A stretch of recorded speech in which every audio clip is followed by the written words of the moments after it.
Puji nama Tuhan. Shalom sahabat ceria yang dikasihi oleh Tuhan, dimanapun saudaraku berada pada saat ini. Salam sejahtera di dalam Tuhan Yesus Kristus kiranya menyertai hidup kita sepanjang hari ini, dimanapun saudaraku berada. Mari sebelum kita melakukan semua aktivitas kita sepanjang hari ini, kita kembali bersama-sama merenungkan firman Tuhan, dan kita jadikan firman Tuhan sebagai pondasi hidup kita. Renungan firman Tuhan bagi kita hari ini dengan tema Janganlah Padamkan Roh. Saudaraku yang dikasihi oleh Tuhan, ini pesan Tuhan bagi kita hari ini, supaya kita jangan memadamkan roh kita. Dalam diri kita ini ada 3 unsur, ada roh, jiwa, dan tubuh. Tuhan sangat senang dengan roh kita. Biarlah roh kita dan roh Allah, yaitu Roh Kudus, terus bersatu, yang memampukan roh kita tetap menyala-nyala di dalam mengiring Tuhan waktu Roh Kudus itu tinggal di hidup kita. Oleh sebab itu, mari jangan izinkan sepanjang hari ini, bahkan selama bulan November ini, roh kita padam. Tapi justru sebaliknya, biarlah roh kita terus menyala-nyala dan layanilah Tuhan. Di dalam 1 Tesalonika 5 ayat 16 sampai dengan 19, firman Tuhan berkata demikian.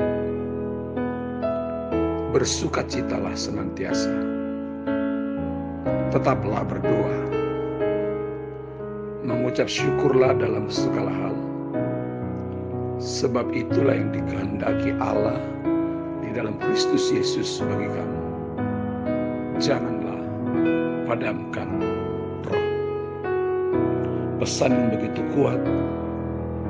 Di dalam ayat 19 dikatakan, janganlah padamkan roh. Saya mengajak setiap kita, biarlah hari ini kita serius, supaya kita tidak pernah mengizinkan roh kita padam. Tapi justru sebaliknya, kita harus membuat roh kita terus menyala-nyala dan melayani Tuhan. Kalau roh kita padam,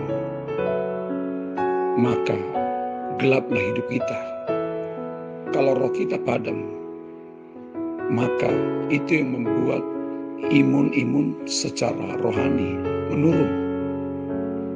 Saudara bisa bayangkan kalau imun tubuh kita secara jasmani menurun, maka kita akan mudah kena penyakit, saudaraku.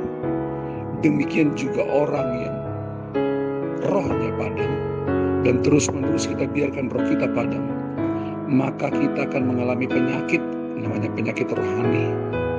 Kita akan menjadi orang Kristen yang mudah tersinggung, selalu setiap hari pesimis, tidak pernah bisa optimis. Akan sulit kita berpikiran yang positif, selalu berpikiran yang negatif. Kita akan lebih cenderung mendengar kabar-kabar yang buruk daripada kebenaran firman Tuhan. Itulah tanda orang yang rohnya padam. Tapi Tuhan mau roh kita menyala-nyala. Kalau mau roh kita menyala-nyala, ada 3 kunci yang harus kita lakukan. Itu sudah tertulis di dalam ayat 16 sampai dengan 18. Kalau mau roh kita menyala-nyala dalam melayani Tuhan, kunci yang pertama, bersukacitalah senantiasa. Biarlah sepanjang hari ini hidup kita berlimpah dengan sukacita. Waktu Tuhan tinggal di hati kita, Yesus sendirilah sumber sukacita itu. Waktu Dia ada di hati kita, maka sepanjang hari ini kita akan menjadi pribadi yang penuh dengan sukacita. Yang kedua, kalau mau roh kita tetap menyala-nyala, tetaplah berdoa. Bangun terus komunikasi dengan Tuhan. Waktu kita terus berkomunikasi dengan Tuhan, itulah doa. Doa juga bisa berbicara setiap kata-kata yang positif yang keluar dari mulut kita sepanjang hari ini, itu adalah doa. Perkatakanlah yang positif satu dan yang lain. Perkatakanlah yang positif buat keluarga saudara, bahkan buat diri kita sendiri. Itu adalah doa. Milikilah roh yang kuat untuk berdoa. Yang ketiga, kalau mau roh kita menyala-nyala, mengucap syukurlah dalam segala hal, karena itulah yang dikehendaki oleh Bapa di sorga. Jauhlah dari hidup kita sepanjang hari ini sungguh-sungguh. Jauhlah dari hidup kita sepanjang hari ini perbantahan. Tapi mari kita naikkan ucapan syukur kepada Tuhan. Waktu kita bersyukur, itu kan membuat tubuh kita sehat.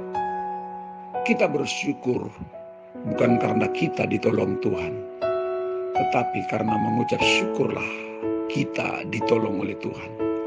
Kalau kita mau mengalami pertolongan Tuhan sepanjang hari ini, dalam keadaan apapun, naikkanlah syukur kepada Tuhan. Di saat kita naikkan syukur kepada Tuhan, di saat itulah Tuhan ada di pihak kita. Katakan amin. Biarlah sepanjang hari ini Tuhan mendapati kita memiliki roh yang menyala-nyala. Kalau roh kita menyala-nyala, maka tubuh kita akan sehat, imun rohani kita akan kuat. Kunci yang pertama, milikilah sepanjang hari ini roh sukacita. Bersukacitalah senantiasa. Yang kedua, tetaplah berdoa. Yang ketiga, apapun yang terjadi, tetaplah mengucap syukur dalam segala hal.